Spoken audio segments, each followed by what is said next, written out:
I'm very happy to be here with my fellow leaders, and I adhere to the premise that leaders are born, and everyone who's attending here today has been born. So we're all leaders.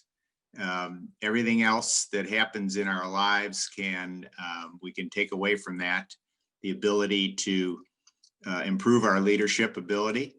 And it's been a great experience for me. So I've had quite a range of experiences in neurosurgery.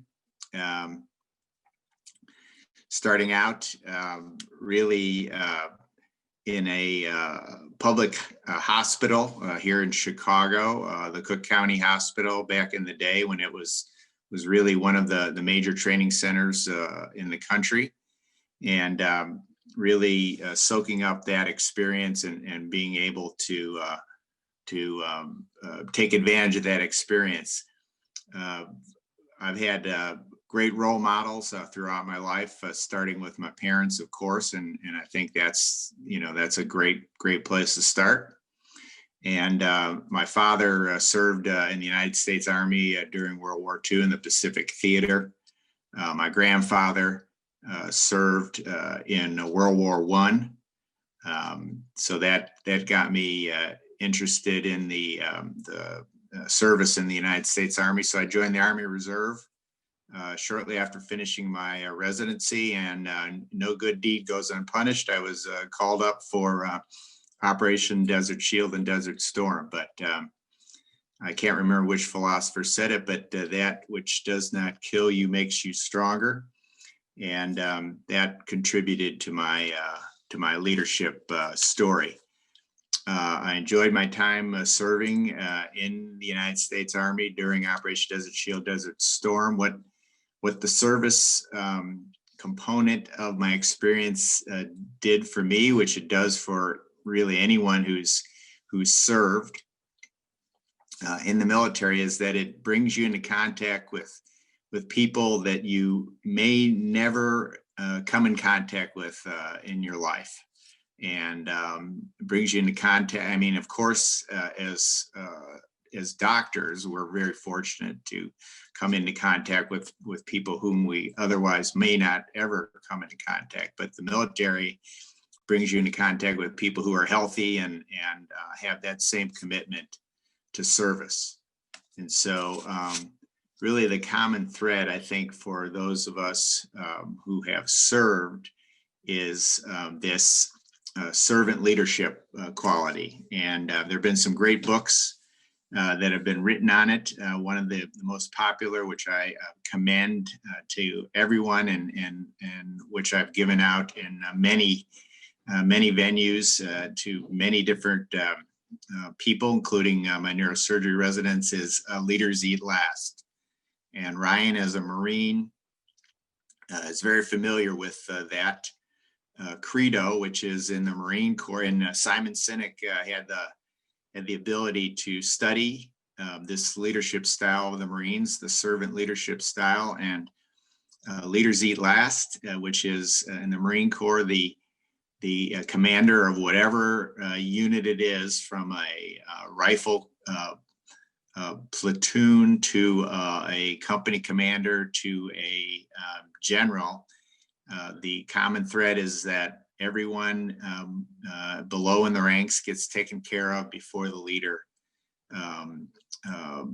takes care of him or herself. So it's the motto is Leaders Eat Last, or Serve to Lead, which is the motto of the Sandhurst British Military Academy. So servant leadership has been my particular style. I like to be in the trenches, so to speak, with my group, and I'd like to think that I will do anything that they have to do at any particular time.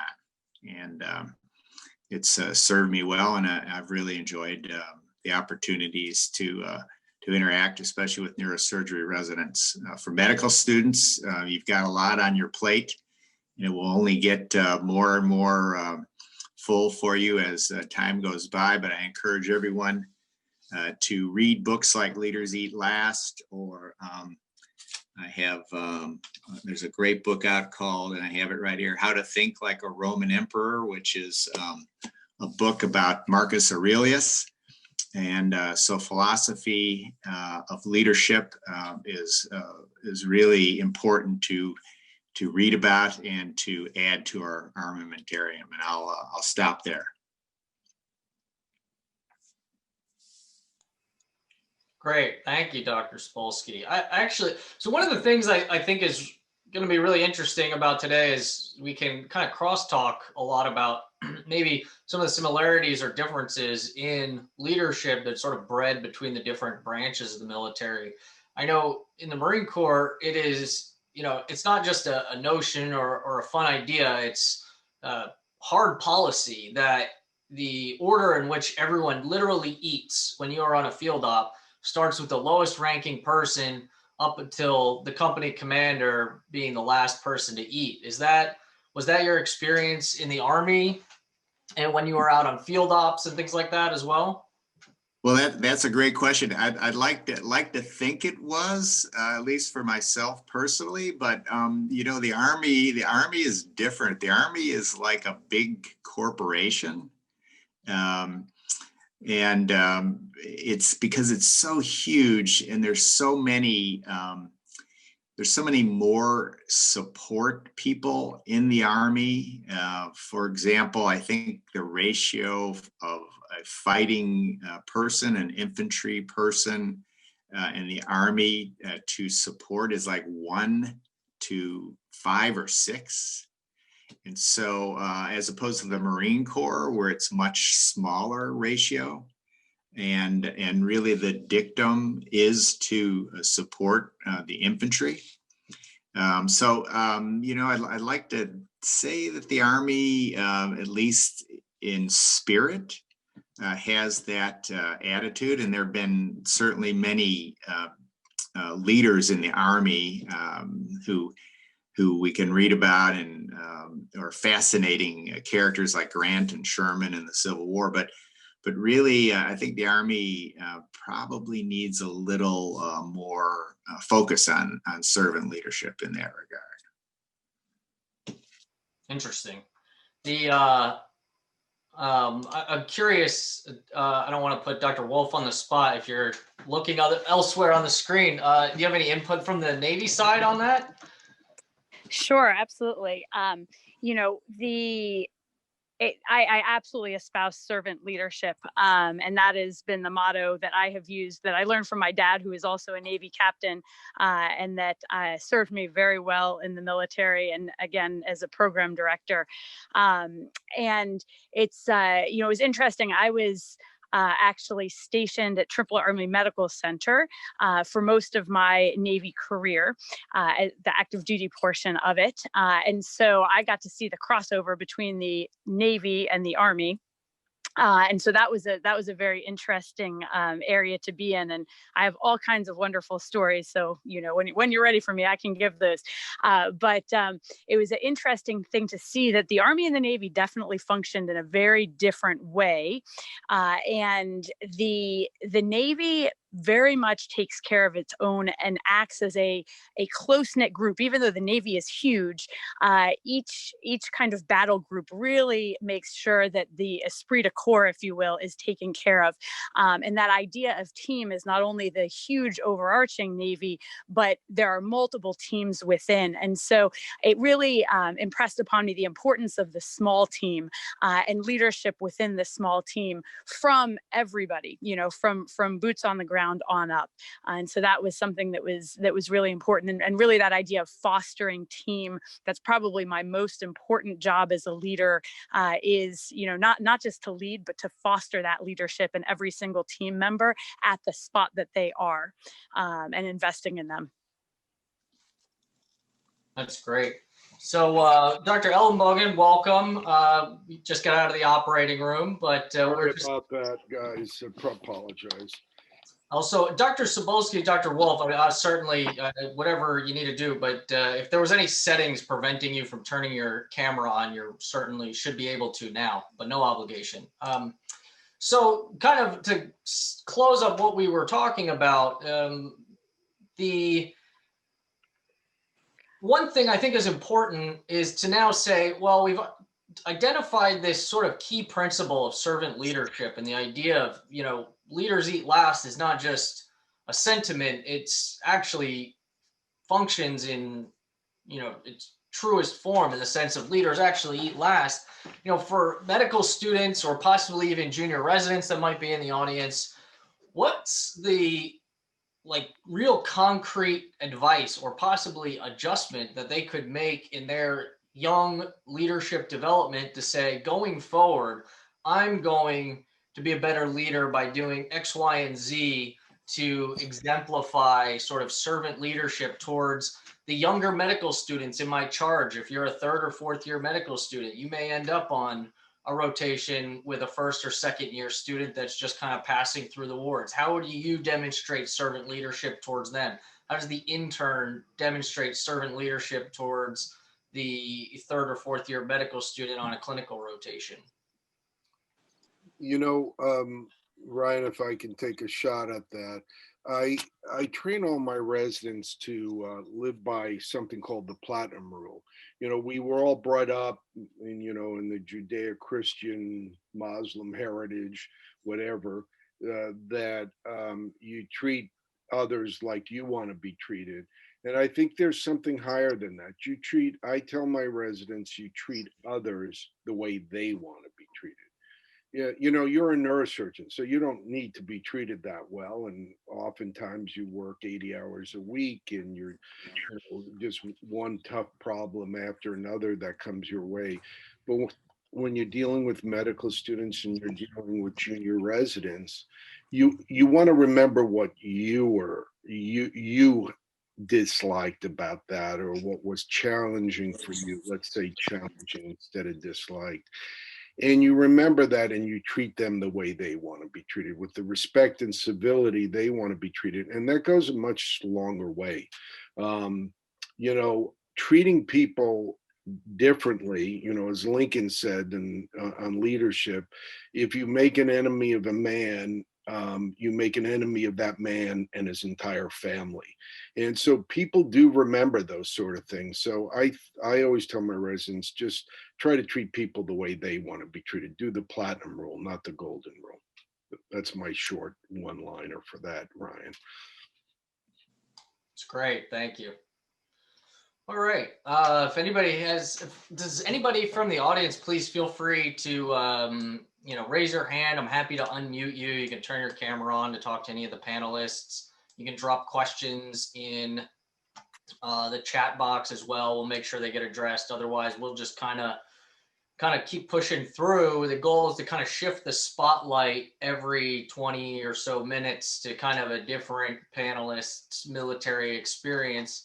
And so as we do that, what I'll do is I'll do the best I can to keep an eye on anybody potentially raising their hand in the webinar, but I'd also now like to change the slides over to a different slide deck here for some slides that I've prepared kind of specifically about the Marine Corps experience, which is where my background comes from. So for anybody that doesn't know me directly, I after high school joined the Marine Corps. That's where I essentially grew up and kind of learned how to be a functioning adult in society before I decided to go back to college and get my education and ultimately medical school and hopefully neurosurgery here in the short future. But one of the things that I love about sort of inter-service events is we never miss an opportunity to razz each other. And so I've prepared some slides just to kind of go through some leadership principles, but there'll also be plenty of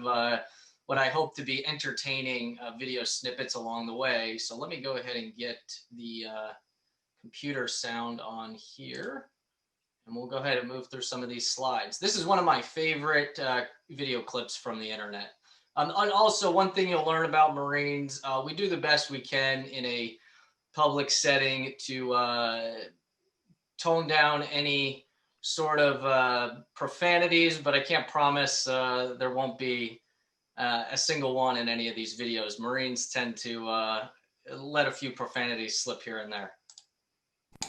Nobody makes me bleed my own blood. Nobody.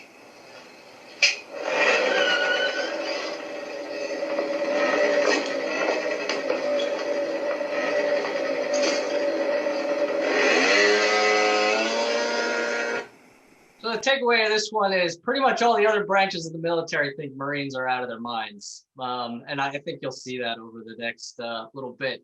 This next video here, I hope is my introduction to boot camp, because we want to pull the curtain back a little bit and show you what boot camp looks like. The recruits wake up at 04:45. We start exercising roughly at 0500. The biggest misconception is that the Air Force is the easier of the four services, when actually we are the hardest when it comes to PT standards. So when our trainees leave here and become airmen, they're in better shape than most Marines are.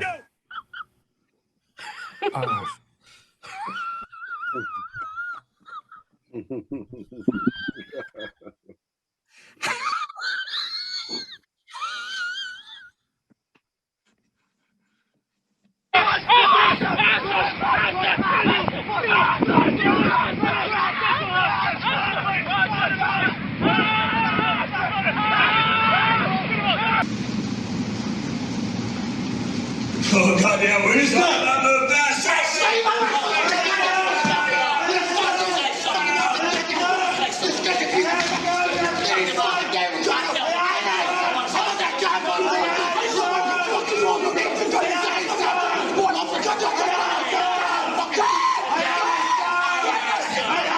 On that note, I'll say, welcome to boot camp.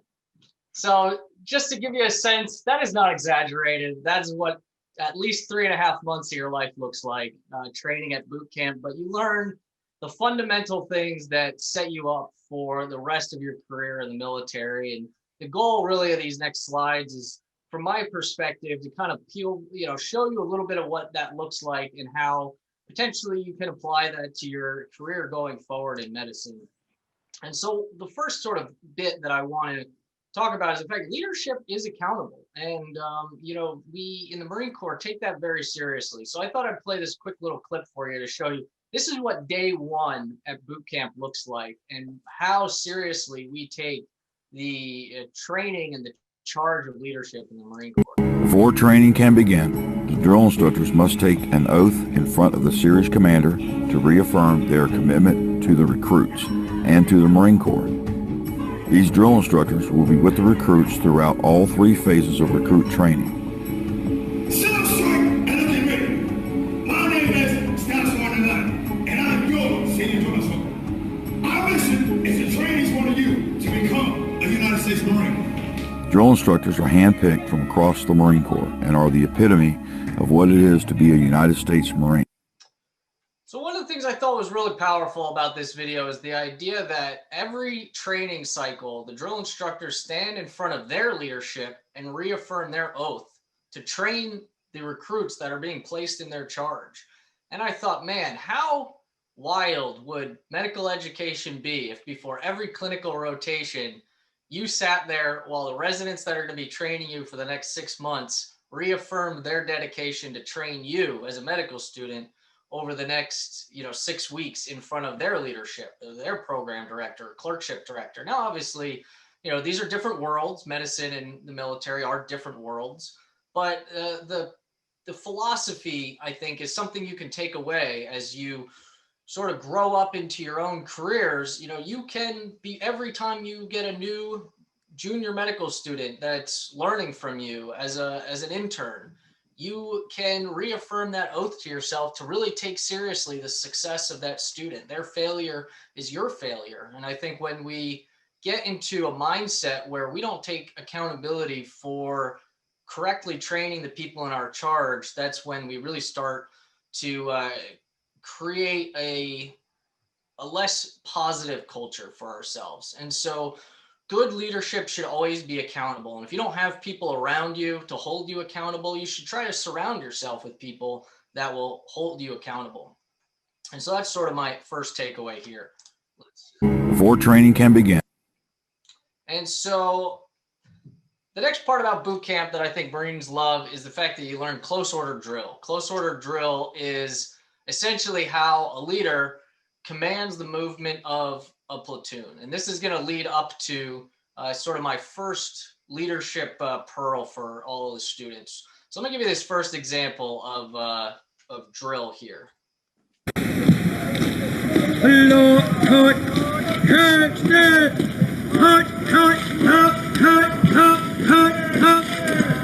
Now I'd like you to kind of take that and compare that to this example of a drill instructor calling a cadence.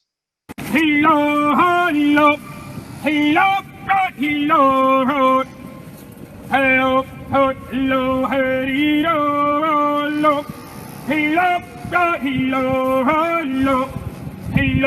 hello, hello, hello.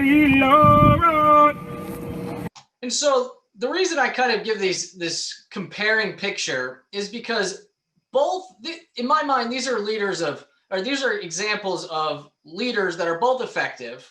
One's issuing the commands are being followed, and the unit's moving as expected.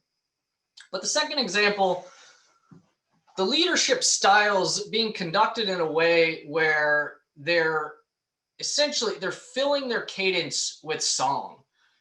They're closing the gaps in between the commands. They're still issuing the same commands at the same intervals, and they're still moving the platoon in the exact direction that they need to move the platoon, but they're doing it in a way, as I call, where they're really inspiring their platoon. They're instilling a sense of ability for the platoon to march, not just at the right intervals and the right commands, but doing it in a way where the platoon is inspired to march with passion.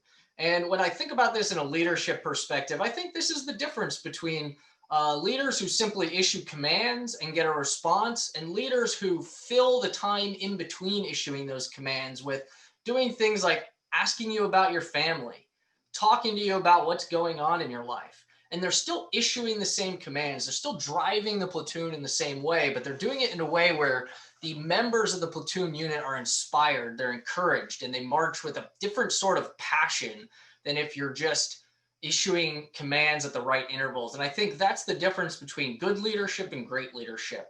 And I hope you see moving forward that it's this filling of your cadence with genuine care about the people in your platoon, their desire to drive them, that will make you a better leader. So think about, my takeaway here would really be, think about how you can fill your cadence as a leader in a way that really brings passion to the people that are marching for you. Let me just keep a quick eye on the time. Looks like we're doing okay. And so this video, I'm just going to let this play in the background because there's no sound. This is really just to kind of give you a scope of what 29 Palms looks like. And 29 Palms is out in California. If you're a hiker, it's not far off from Joshua Tree. It looks very similar to Joshua Tree, the difference being that this is a premier military training institution. And so the story I kind of wanted to tell was my experience training at 29 Palms. It was a 30-day field op known as Mojave Viper, and it's the 30 days you spend essentially simulating a deployment in preparation for a deployment to Afghanistan or Iraq. And it was during my time at 29 Palms where I found out that I was being promoted from a lance corporal to a corporal, which is the first promotion you'll receive where you're essentially making a transition from what they call general population to a non-commissioned officer. And once you become a non-commissioned officer, you suddenly have a much higher burden of responsibility for everyone placed in your charge. And one of the things that I was quite fascinating about finding out I was getting promoted while out in 29 Palms is I was very isolated and I was very set apart from kind of the hustle and bustle of a typical day on Camp Pendleton, which is further south in California.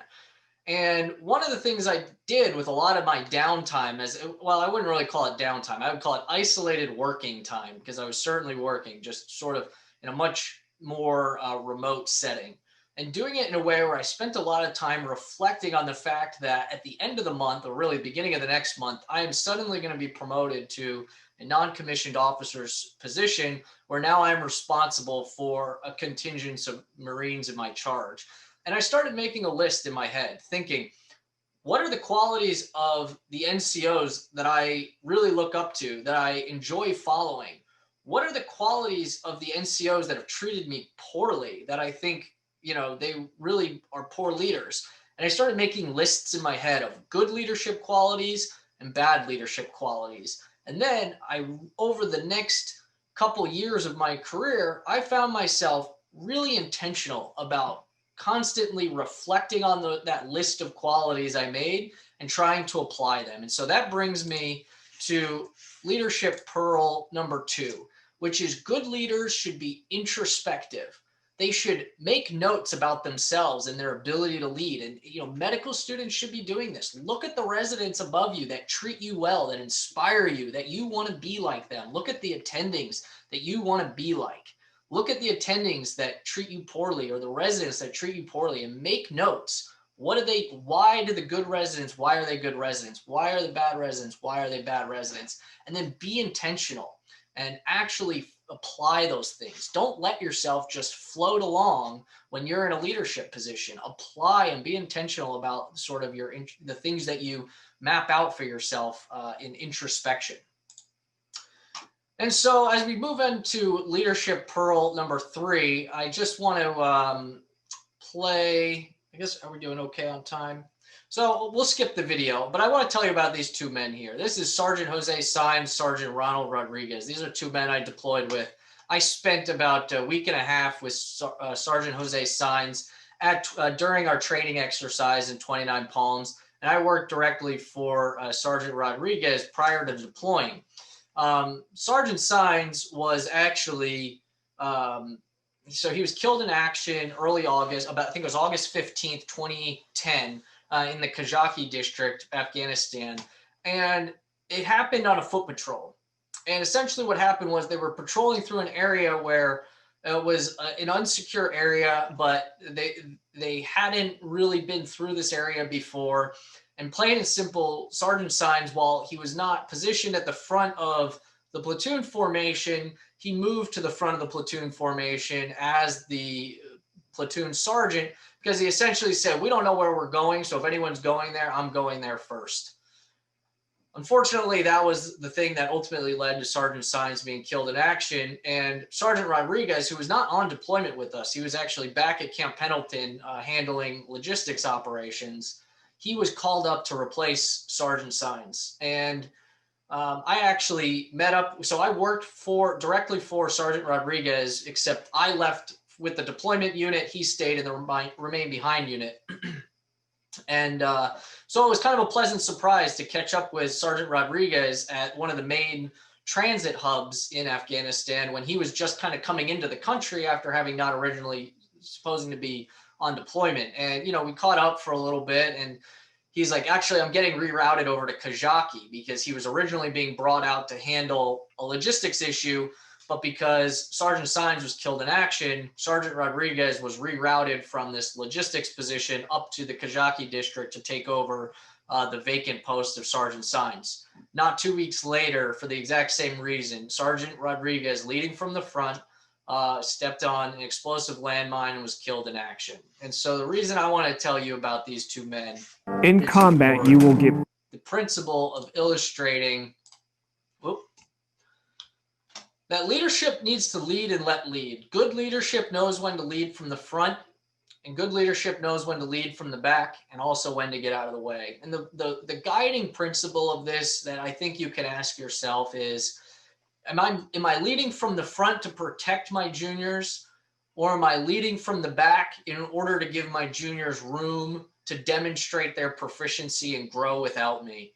If you are leading from the back because you're scared to get hurt, or you're leading from the front because you're scared to let your juniors grow beyond you, then you should really take a hard look at the motivation of your leadership, because good leaders have confidence in themselves. And they know when to let people grow and when to protect people, because I think that's a key differentiating factor between good leaders and not so great leaders. And then also I put some pictures here. Kyle Dake, for anybody who doesn't know, I got the opportunity to spend a semester on the Cornell wrestling team with Kyle Dake, who is a 4-time NCAA national champion in 4 different weight classes. He was the first person to ever win 4 titles in 4 different weight classes. He also went on to win the world title after graduation. And he used to say this thing all the time in the wrestling room, was fake it till you make it, which sounds kind of terrible, but his whole point was you don't wake up one day a champion, right? You train like you're a champion, and then you become a champion. And that's, I think, falls very in line with this idea of being a junior leader, right? Act like a leader even when you don't hold the position of being a leader. You don't wait until somebody taps you on the shoulder to say, okay, you're up.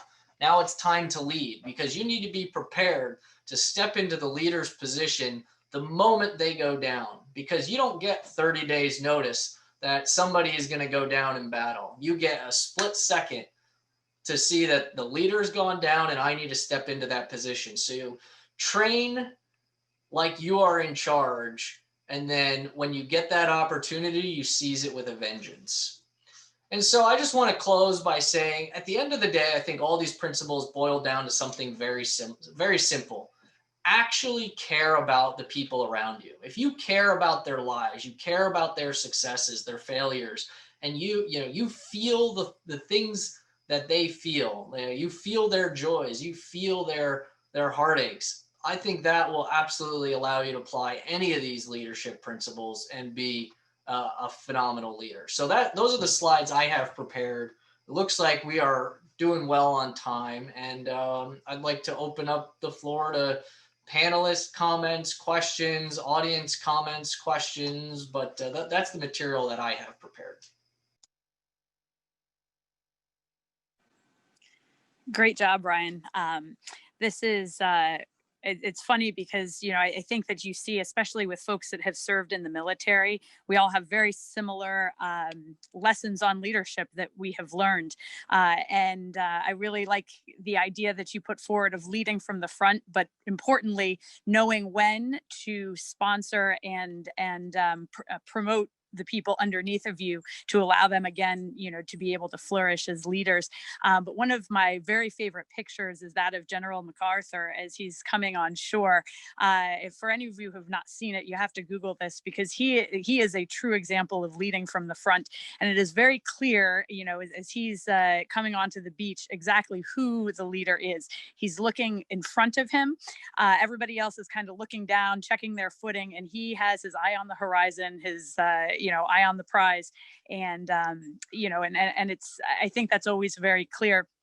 It's very funny. I have a special and unique perspective on things, just as a female neurosurgeon and a female naval officer, that I think in many people's minds, just because of the books that we grew up with and just, the culture that we've grown up with, you don't necessarily think of the girl as the leader in the room or as the doctor or as the person in charge, if you will.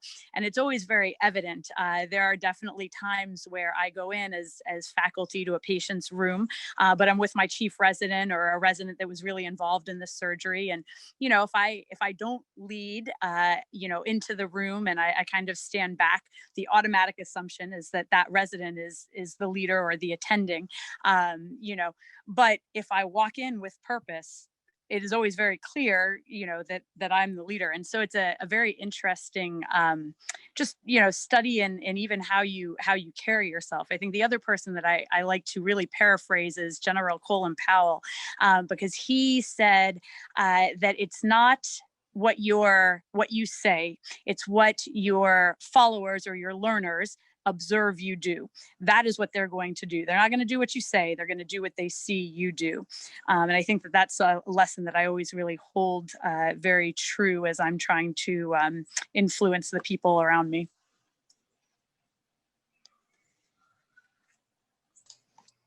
I think that's great. They do as you do. And that's that's really, I think, the important reason why people say, one of the biggest things that or I guess mistakes that you can make as a leader is telling people, do as I say, not as I do. That is a common phrase you'll hear. But I think that is a huge pitfall in leadership. And if you find yourself falling into that position, might be good to really, step back and say, am I maybe as a third or fourth year medical student, am I telling the first or second year medical student to do as I say and not as I do? That's probably a red flag that, you should be on the lookout for. So with who are the attendees with this? Is mostly medical students, correct? With that being said, one of the questions that I always like to ask, of myself and then of people around me, and certainly we've got, some really great faculty on this panel, is what is the best lesson in leadership that you learned as a medical student or as a young resident, and what would you wish that you knew? I think that's always a very helpful thing to hear, from people who have attained leadership status, if you will. And so I'm going to pose that question to my fellow panelists.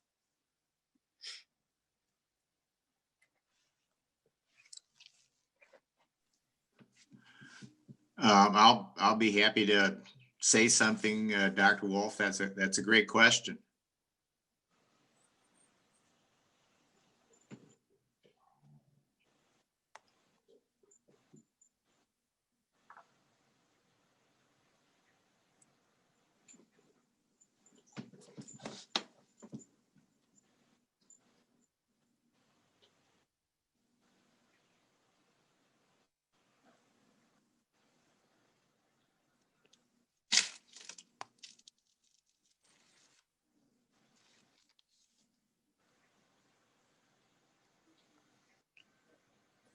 Do we lose you, Dr. Cebulski?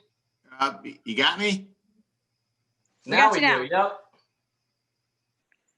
There we go. All right. Well, thank you. That's a great question, Dr. Wolf. And I think, wow, there's so many things that in hindsight we would do over again for sure. I think, first off, I really, I've loved neurosurgery. I would do it. I'd say to all the students out there that if you love it, then it's the thing for you. I would do it again, and tomorrow I'd start my internship again. So, but I think what happens is, and Ryan alluded to this, and Dr. Wolf did too, and Richard as well, that there's a pressure on us when we start our medical school or when we start our residency. There's a pressure of our preconceived notions of what a doctor should be, because I think for all good intentions we want to help people. That's why we're in this work, in this profession. And I think what I would suggest to medical students is just the fact that they're here today listening, and I applaud them for doing this, is really, think about how you are portraying yourself to that patient, that patient's family, and emphasize your empathy over authority, if you will. And I think that's what I would do differently during those phases of my career. I was so concerned about getting things right for people and portraying a certain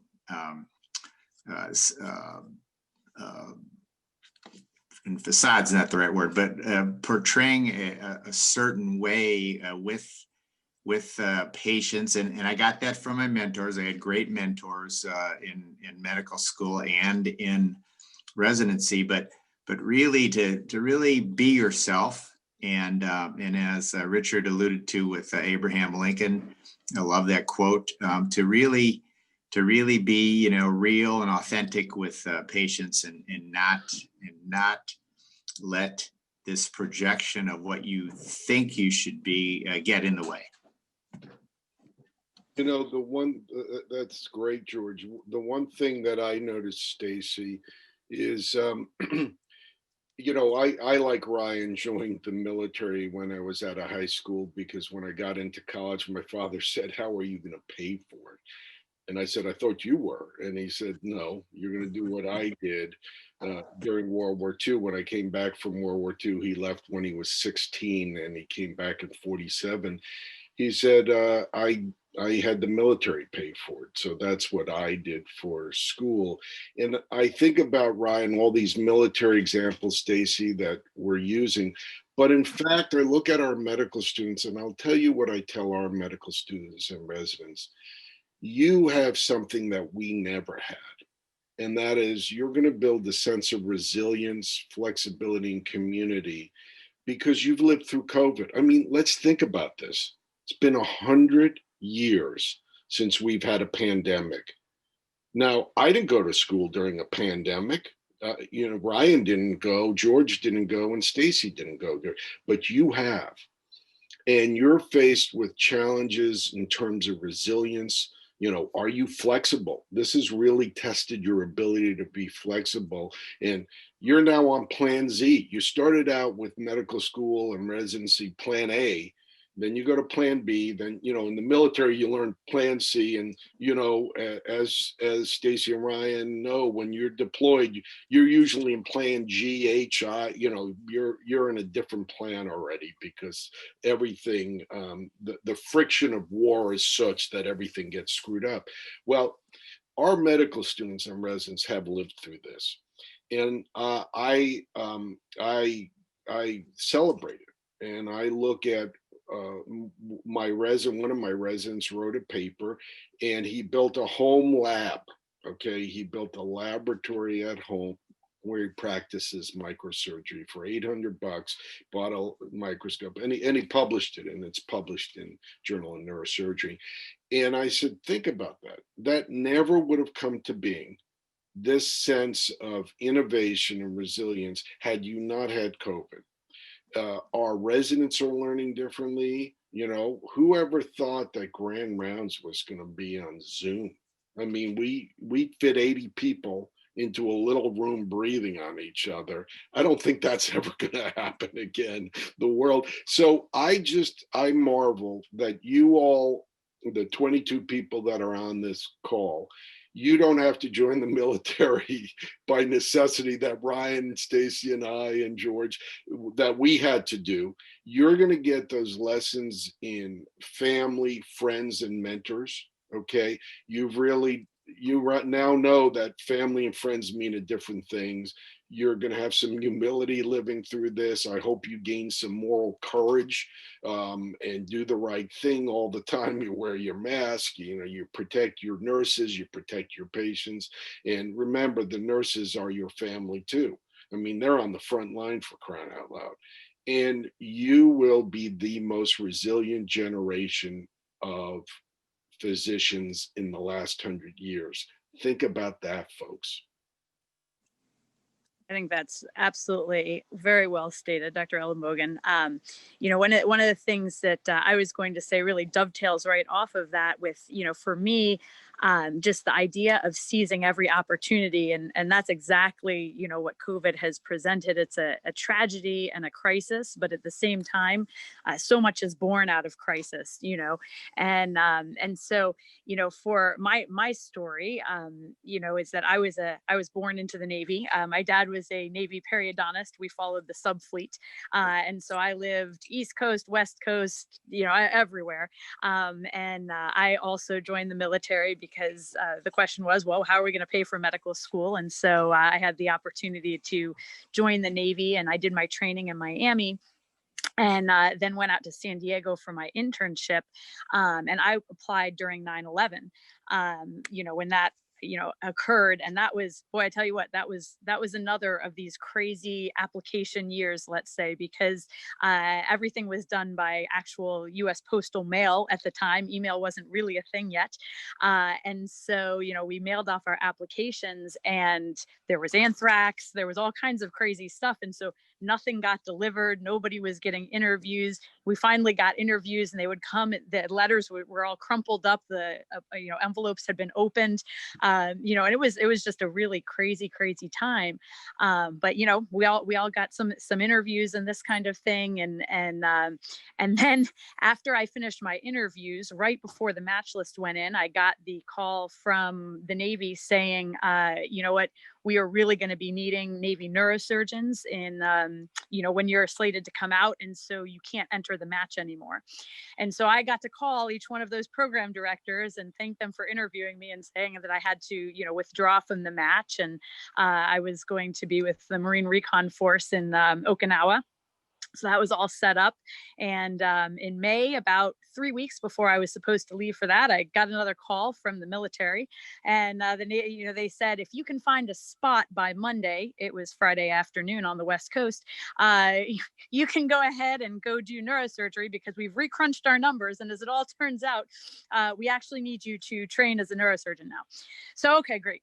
And so, I called every place that I had interviewed and many other places. And, Miami and Northwestern were both had a resident that was lost. And I called Miami, but you can't, how are you supposed to call the program director at home? You can't find their phone number. This isn't really a thing, especially when it's now Friday night in Miami. And so I called the on-call resident, I remember, and, explained this very bizarre situation and said, if there's any way that you can get a message to Dr. Heroes, that would be just tremendous. And so they did that for me. And I got a call on Saturday morning and a position on Sunday. And, it was one of these just crazy things that I was able to go and capitalize on things that were going on in the world. And then, put my all into it, and so, you throw yourself in with everything that you've got. And I kind of did that throughout the way, the way that I was able to go out and do my position at Triple Army Medical Center. I was supposed to actually go and be the 5th neurosurgeon in San Diego. Now, let me tell you, there's not room for 5 neurosurgeons in San Diego. There's just nothing to do. I would have been very excited to be able to do a subdural hematoma. That was going to be the best I could have done. And so, when I was a medical student, I had done Dr. Leon Moore's, was Army, and was looking for somebody to help him with a pamphlet for military neurosurgery. And I volunteered. I said, sure, happy to help. And he remembered that years later and called me up and said, look, I see that you're getting ready to graduate. Would you be willing to go on loan to the Army? And so I got to go out and be the only neurosurgeon at Tripler Army Medical Center. It was great. I went out as chief of myself. I learned how to build a department. When I left, we actually built something that lasted. And, we have now 4 neurosurgeons out there and 2 PAs. And so that was just a tremendous experience. When I went out there, of course, I was a neuroendovascular trained neurosurgeon, but they didn't do neuroendovascular. So I had the opportunity to build that, and the way I was able to do that is, I went and I started to offer teaching opportunities to the techs in radiology in the IR suite. And it just so happened they had just gotten a new Siemens 3D machine, but in typical military fashion, they didn't actually schedule the training for 6 months. So nobody knew how to use this machine, but I had trained on that machine. So I knew.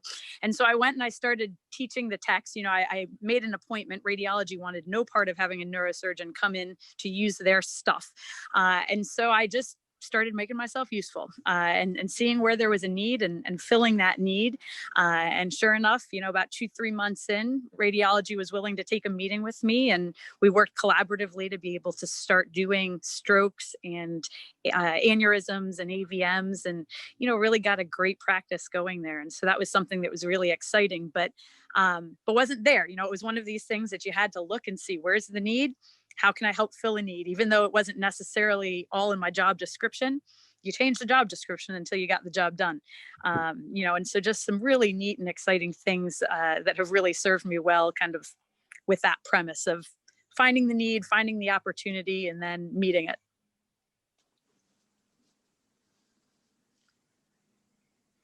That's such a cool story.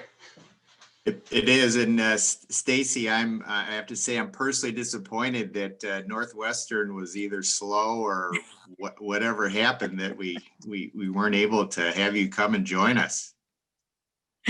Well, they were very kind to at least entertain the. It's one of these weird things. I've never gotten a call like that before. If you can find a position by Monday morning,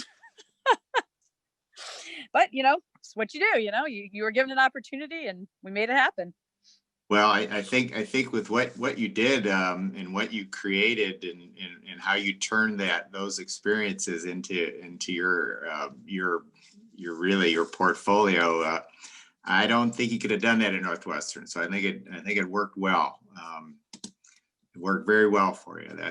But personally, I'm disappointed that we weren't able to have you join us.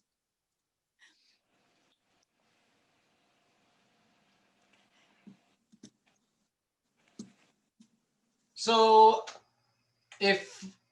unless you've got any further stories you'd like to share with us, Dr. Wolf, we can go ahead and shift the spotlight to Dr. Ellenbogen to tell us maybe some of your stories of your illustrious career.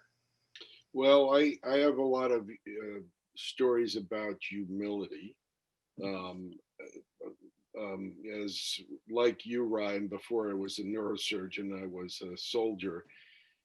And I remember I learned a lot of lessons. When airborne school, I think I was dropped for more push-ups than any human being in the face of the earth, because I didn't understand. So here's a kid from the Bronx who ends up at Fort Campbell, Kentucky. Okay. I didn't understand Southern lingo at all.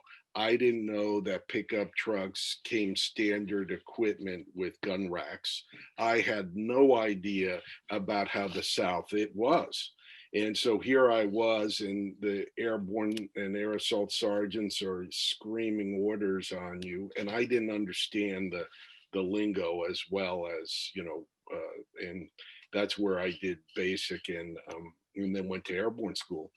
And so I was certainly abused more than the average. I ended up graduating third in the class because I realized, okay, you start last, you only have a way to go up. And I just worked harder and tried harder. But some of my most humbling events were in 1990, of course, I was deployed with the 18th Airborne Corps to Iraq. And I'm standing, and I was in the 18th Airborne Corps. The commanding general was General Luck. And we were about to do an end-on around in Iraq, and I'm standing on the border. I'm watching the Special Operations Commandos go across and plant laser beams so that the bombs can come down and bomb them. And who flies in but General Schwarzkopf? So I'm sitting there with like a moron, here I am by this time a neurosurgeon, and he lands with his entourage because they're gonna do this end on around with the 24th Mechanized Infantry Division, the 101st Airborne's there, and he goes, "Who are you?" And I said to him, Major Ellenbogen, and yes, sir, yes, sir, yes, sir. And he turned to me and he said, "What are you?" And in the speak, as Stacy and Ryan know, the speak is military speak, and I was a 61 Zulu. Okay, a 61 Zulu means a neurosurgeon. And Schwarzkopf looks at me, and then he looks at General Luck and he says, "Essential, but totally useless." And I sat there and I turned to General Luck and he goes, "As a soldier, what he means is you're essential for the morale of the soldiers if they get wounded, but you're totally useless in the attack on Iraq." Okay. He says, you are an anchor. Okay. You are. So I said, yeah, no, I get that. And so sometimes I tell my residents essential, but totally useless, because one of the problems we have as neurosurgeons is we begin to believe our own press. We begin to believe we are neurosurgeons. And the humility is important to remember. This may be the most fun operation you're doing. This is a great procedure, but this is the worst day of the patient's life. I mean, the day that they're getting a coil put in their brain, or even though it's going to save their life, or what I was doing this morning, operating on a person who bled into their head, that was the worst day of her life. She was a 30-year-old social worker. And although this was great for me and my resident, and we got to save her and this, that, the other thing, don't ever believe that, okay? Believe, be humble, be kind, and remember the things that you're doing that save people's lives on the worst day of their life. And maybe you get to go home. I'm going to get to go home after today. So that was one of the lessons that I learned about humility and humor, and General Schwarzkopf telling me that I was essentially useless. And I use that term all the time. And the worst, and I had a military career, maybe different than Stacy or Ryan, because I remember I was insulted nonstop, and it made me a stronger person. When I became a doctor, one day the nurse calls me up, and at Walter Reed, there's something called the Gold Coast. It's where the president goes. It's where all the senators and congressmen go. It's where, if you're a 3 or 4-star general, you go, and it's a special ward. It's called Ward 72, and it is really great. And one day, one of the nurses at night called me up, and she said, Dr. Ellenbogen, listen, I have General Johnson, who was the commander during Vietnam. He served with MacArthur in the Philippines. He survived the Bataan Death March. Okay. He was one that MacArthur left behind. And he was one of the, few thousand people that survived the worst torture ever, the Bataan Death March. She said, I need your help getting him out of the tub. He was dying of cancer. And so I went up to his room, and I said, sure, I'll help you get him out of the tub. And I go in there and I said, General Johnson, I'm Major Ellenbogen, I'm here to help you, blah, blah, blah. And so I go to pick him up, and he's wet. It's like a little baby. If you've ever, I have 3 children, and, you ever have a slippery little baby, gosh, I can't tell you how many times I've almost dropped my kids, but I didn't. But I did drop General Johnson right into the tub. Okay, 4-star general, survives Bataan. He looks at me, he goes, Major, I survived the Bataan Death March, but I will not survive you. And I swear to God, I said, oh my God, that is to this day, the best insult any patient has ever given me. And I think about that all the time. And I think, it gives me humility. I don't care what the save is. I don't care whose life I saved.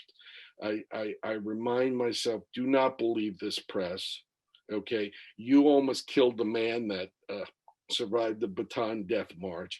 And so one of the things that I would recommend medical students and residents do is they gain a sense of humor and humility to survive what we do, because we do some really tough things and some really horrible things, and it's really horrible for the patients, but we save lives. It's the best field in the world. I can't believe they even pay us to do this. It's pretty crazy that they pay us to do this, because it's so good. It's so much fun. But be humble. Those are my stories of humility. I'm sorry they're not great stories about how I saved, ran across the fields and got blown up or anything like that, but that was it. I think that's fantastic, and honestly, probably the best stories. I've had one person ask me one time on an interview, flat out, they go, "Have you been shot?" And I was like, well, that's kind of a weird question to answer. The answer is no, I have not been shot.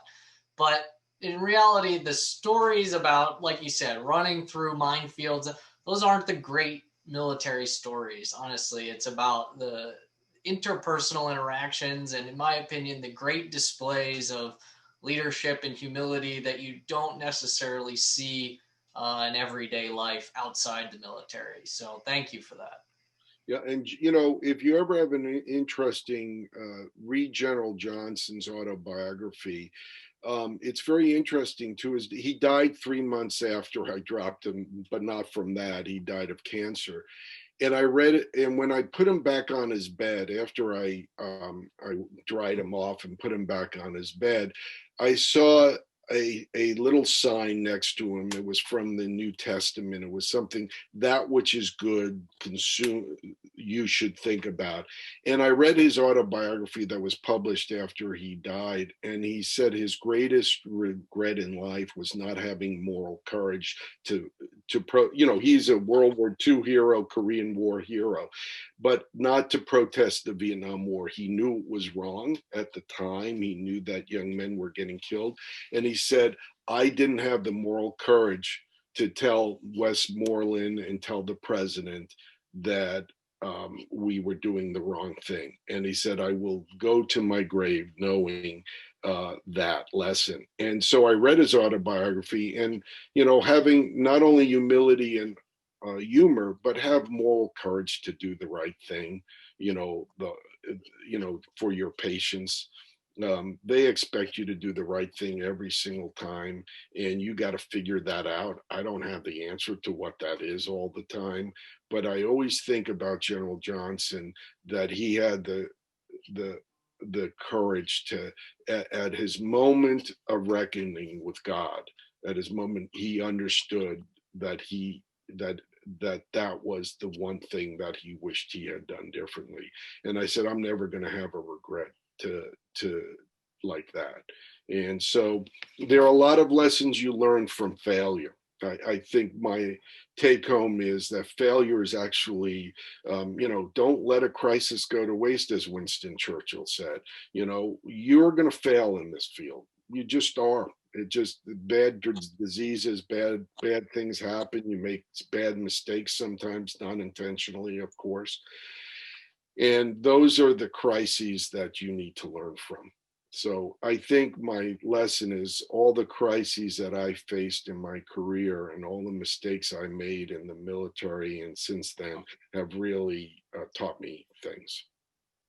I think that really dovetails very nicely into the idea of extreme ownership, and that's something that I think is so important in neurosurgery, because as Dr. Ellenbogen said, I mean, neurosurgery is because something is going wrong. Otherwise, we wouldn't have a job, and then, we plan for plans A, B, C on through Z.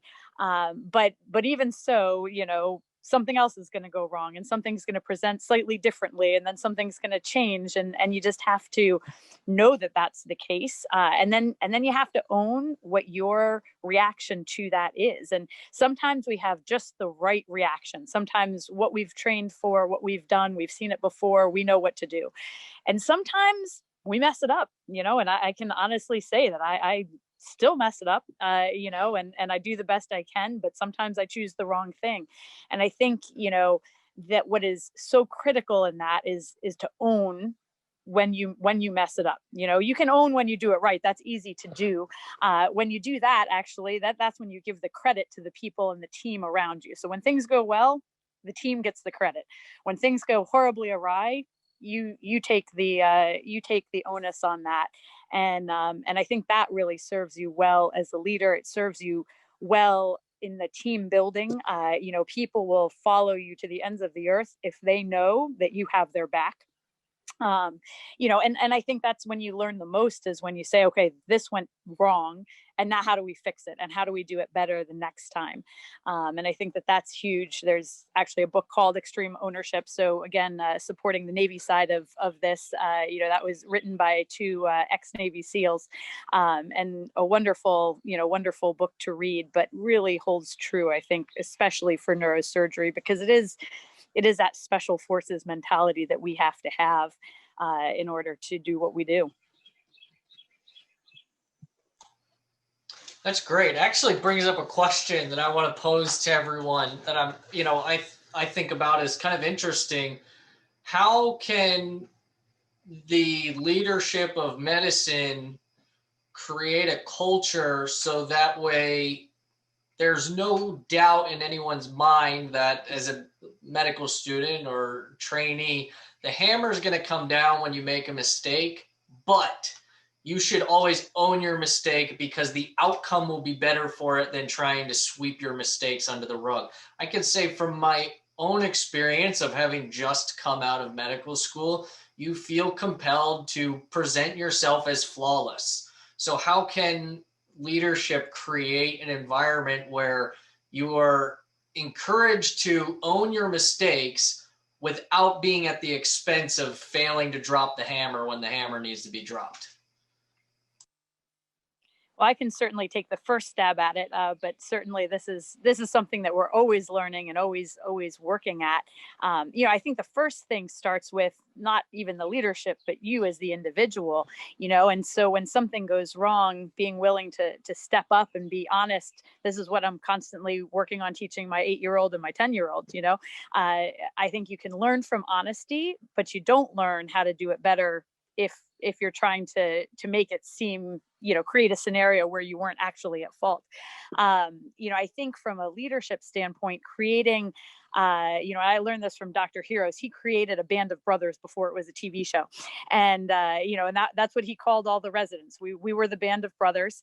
And his greatest joy was when he could not figure out who actually made the mistake. And when we would get in for morning conference, every morning we gathered and we would go over the cases from the night before. And, most of the time we did what we had trained to do and we did it right. But sometimes it didn't go well. We messed something up. And so the junior would always stand up and say, this is what happened. And this is, what we should have done better.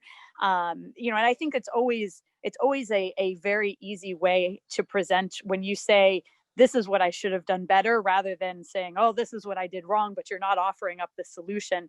It's easier for the person to fess up by saying that. And it certainly, creates that environment of really what we want, right? It's not about the problem. It's about how you're going to fix it and what are you going to do better in the future. So, but then the senior resident would always jump in and be like, no, this was my fault. The chief resident would then take ownership and he never knew exactly where the problem fell. It was a problem of the team. I think there's a milestone for that, right? In medicine, we call it a systems-based problem. And so, if you're always looking at how you can do it better, but everybody's taking responsibility, it becomes, in fact, a systems-based problem. And I will say that was my crowning moment when I had taken over as program director. And, when I took over a program that was tremendous, great faculty, great residents, great operative experience. But they didn't have that team idea involved with the residents. And so, we kind of modeled what it could look like. And it took a couple of years, but I tell you what, in that second year, when we were going through M&M and something had just not been done right. And I said, what was the problem here? And the junior resident said, this is what I should have done better. And then the resident above them said, no, it was my fault. I should have done this. And then the chief stood up. I mean, I almost burst into tears there. But that's how you do it. That's how you fix and optimize what could have, what went wrong and how it could have been done better. That's what it's all about. We can't always fix the things that we mess up, but we can always make them better in the future. My dad, actually, he's a periodontist, but he starts every lecture. He was at Bethesda Naval Hospital for a long time.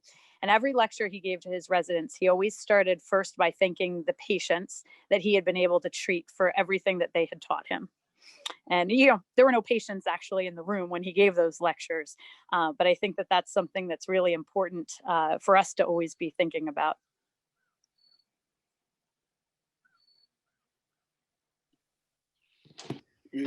Are there questions? I mean, Ryan, we should probably take questions from the audience instead of letting us speak. Oh, absolutely. Gotta be We people. can take questions via the Q&A box, the chat box. We can unmute and people are welcome to jump on. Let's find the best way to do this. Obviously, nobody is obligated to jump on, but there should be a way here to allow everyone the opportunity. You know, one thing I should say, and Stacy and George, you can join in, Ryan. I think one of the best military talks I've heard in the last 10 years. Everybody on here should get to is listen to Admiral McRaven when he gives his talk.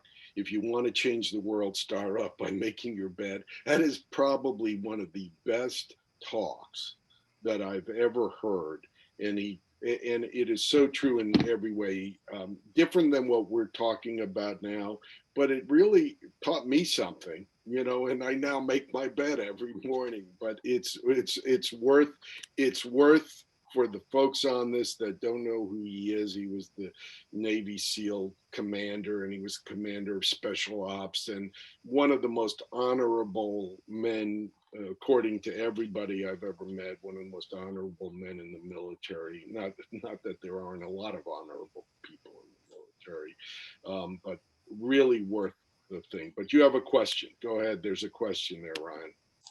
Oh, here we go. This is from, hopefully I pronounced this correct. If I don't, I apologize. Ali Shushtari.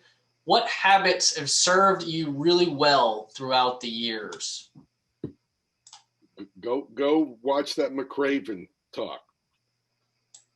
Attention to detail is what makes the difference between a good neurosurgeon and a great neurosurgeon.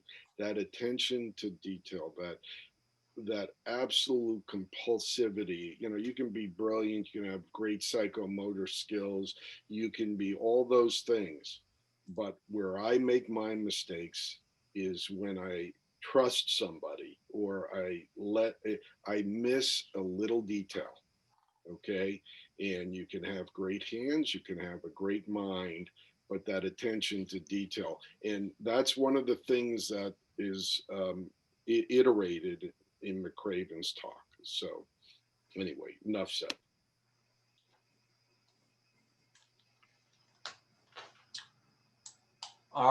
Any other input on that, or should we move on to the next question? All right. So this is a good one. This is from Carly Farr. For those of us who will be entering military service after residency, what advice do you have about transitioning to military medicine from civilian residency? Well, I have no ability to answer your question directly, but the advice I'd give anybody to going into the military is just drink the Kool-Aid. That's how you get along and love every minute of it. So with that, I'll let the rest of our panelists actually answer your question. You're going to go ahead, Dr. Ellenbogen? Oh, Dr. Wolf, I can't remember. Were you a commander when you left, or were you a captain when you left? Commander. Commander. Okay. Commander.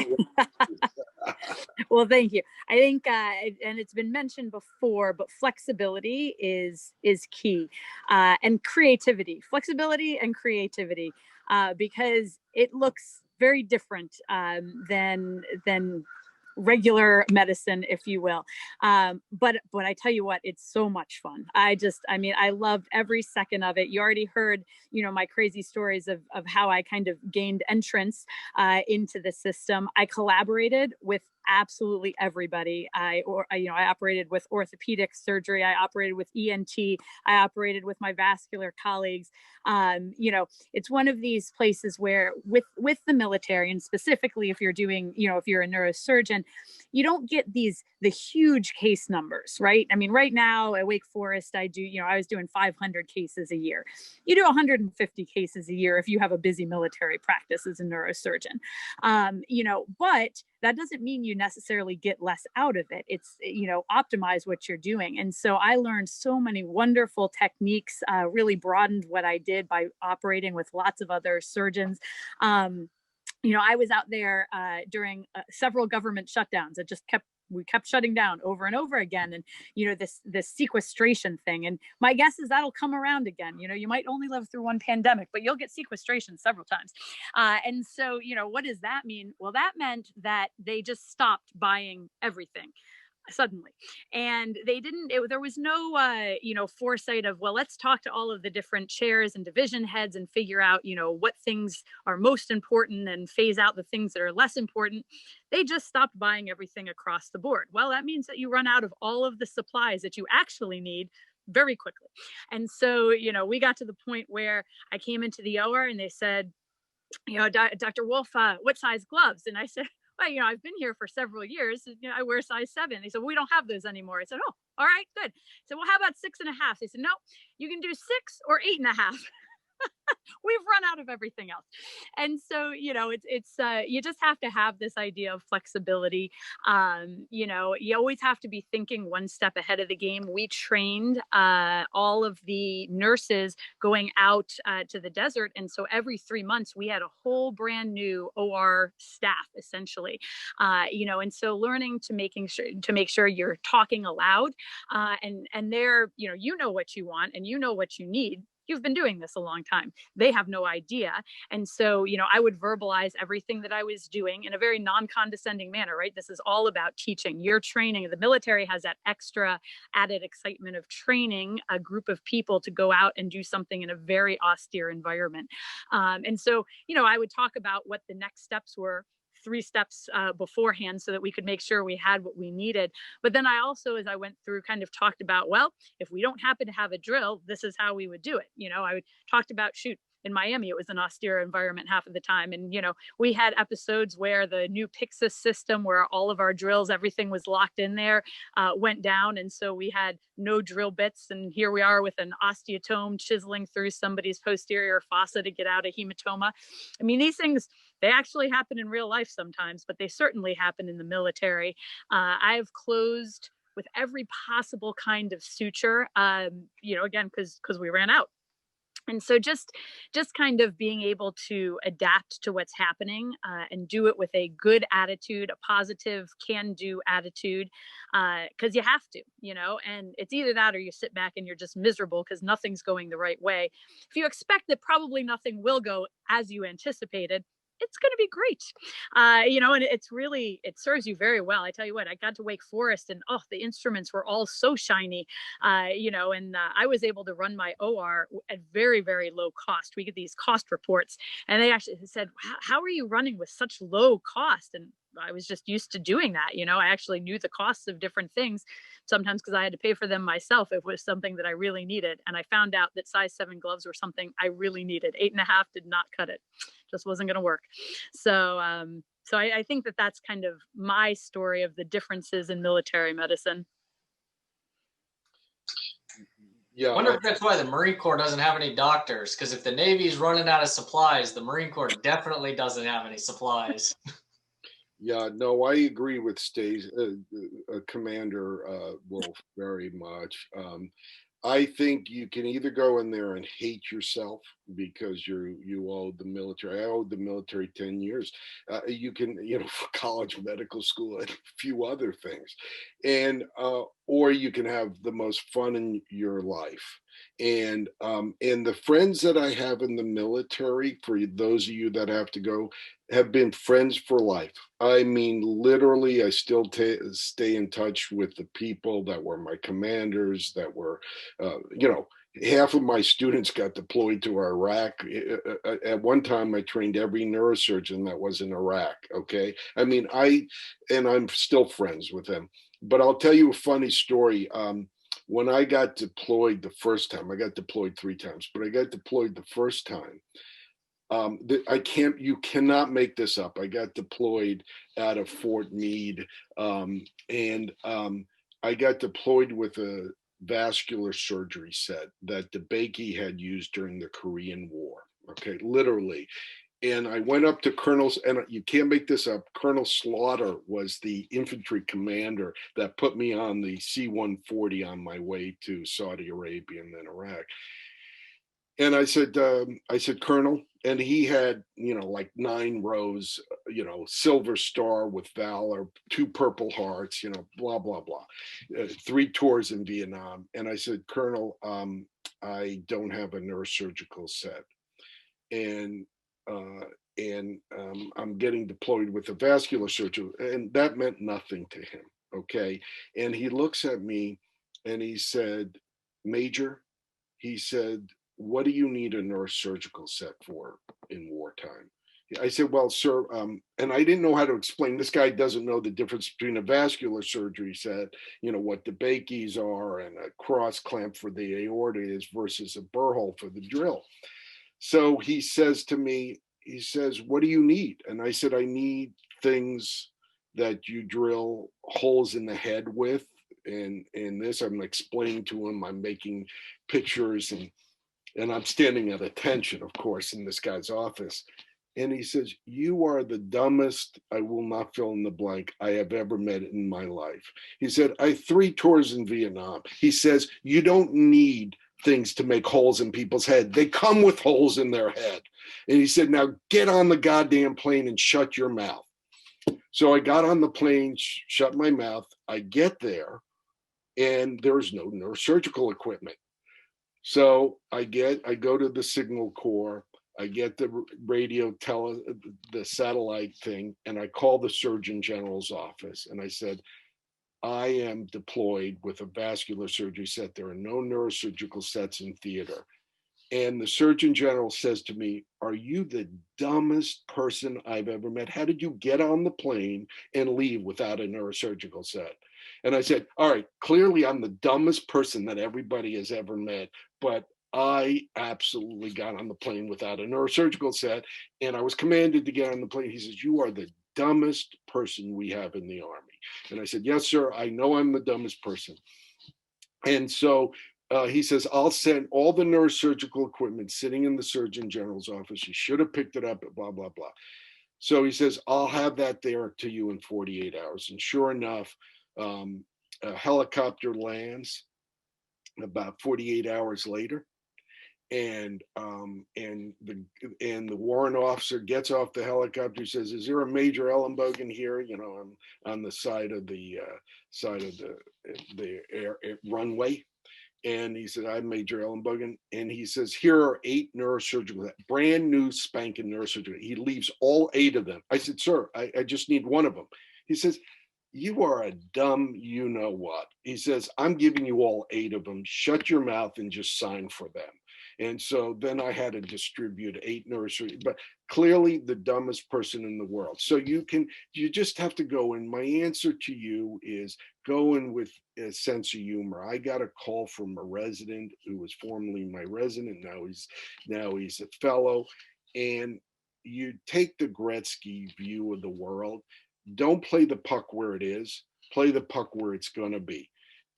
Your first job out of training, for crying out loud, don't think you're going to have a job like Commander Stacy Wolf or like George Zabalki.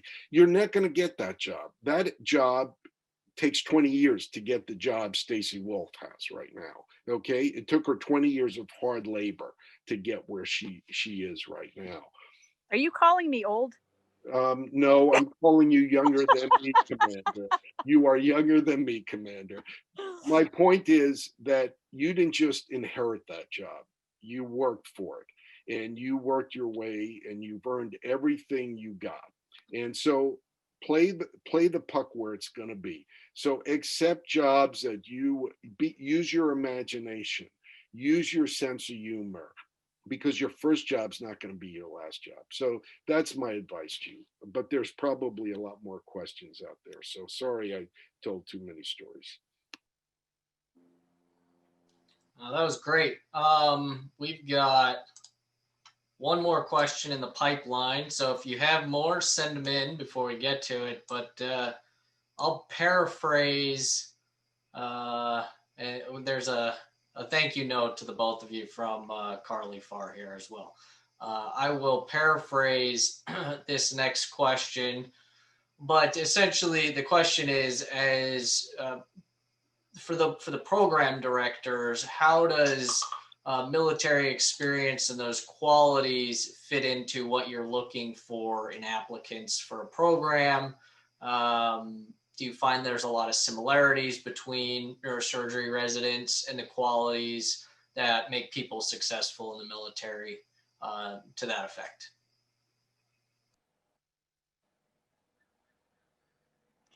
Well, I think, the things that I look for in my residents are initiative and a passion for excellence. With those two things, I think that I can train people very well. I'll create the opportunities for them, but I'm not good at pulling people along. And so, if I have somebody who is willing to put in the work, willing to do the job, and only satisfied when they've done something excellent, that's somebody that I enjoy training and that is going to be, the next leader amongst us. So those are the two things I look for.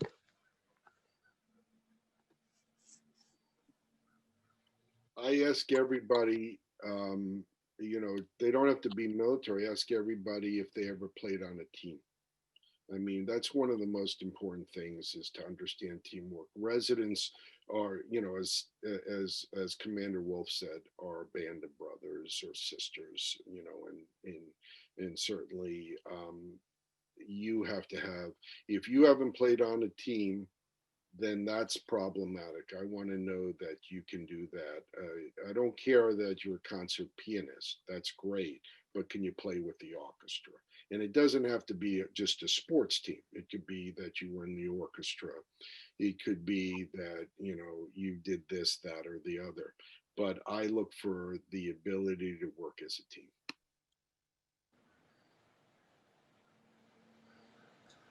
Great. Well, with that, we've made it through all of our questions. So if anybody has any burning questions, now's the time to send them in.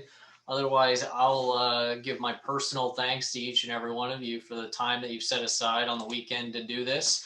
I think while the Medical Student Neurosurgery Training Center is invested in not just pure intellectual education, but also helping students in the next generation become good leaders as they transition into residency, and hopefully that will breed up future generations of quality leaders throughout all the ranks. And so hopefully this is the first time we've done this. Please send feedback. Let me know how we can do things differently or better or however. And let's do this again soon. But it's an absolute pleasure to hear from all of you. Thank you so much. Hey everyone, Ryan Rad here from neurosurgerytraining.org. If you like that video, subscribe and donate to keep our content available for medical students across the world.